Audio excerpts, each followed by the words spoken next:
దేవా మా కుటుంబము నీ సేవకే అంకితము. ఈ శాపలోకాన నీ సాక్షులుగా నిలువా, నీ ఆత్మతో నింపుమా, నీ ఆత్మతో నింపుమా. దేవా మా కుటుంబము నీ సేవకే అంకితము. నిజంగా ఎంతమంది అయితే దేవుని సేవకి తండ్రి నీ సేవకే నా కుటుంబం, నా జీవితం, నా బిడ్డలు అంకితమని ఎంతమంది చెప్తున్నారు? ఎంతమంది దేవుని ఇంట చేర్చుకుంటున్నారు? చేర్చుకున్న తర్వాత ఎంతమంది ఆయన బోధన అనుసరిస్తున్నారు? ఎంతమంది ఆయన వాక్యం వింటున్నారు? బోధకుని యొక్క వాక్కులు వినుటకు మీకు టైం ఉందా లేదా?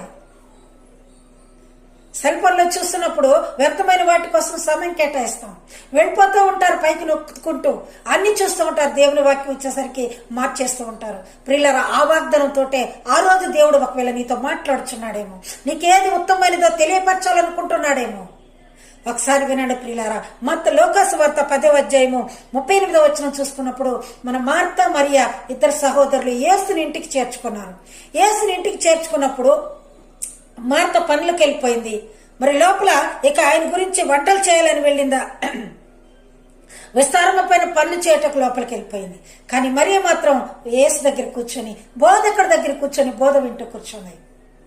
అప్పుడు మార్త వచ్చి అడుగుతున్నది, అయ్యా నీకు విచారం లేదా? నేను ఒక్కదాన్ని కష్టపడుతున్నాను, ఒక్కసారి మరియను కూడా పంపించు, ఇద్దరం సహాయంగా త్వరగా పనులు చేసుకుంటాం అన్నప్పుడు ప్రభువారు అంటున్నమాట చూద్దాం ప్రియులారా.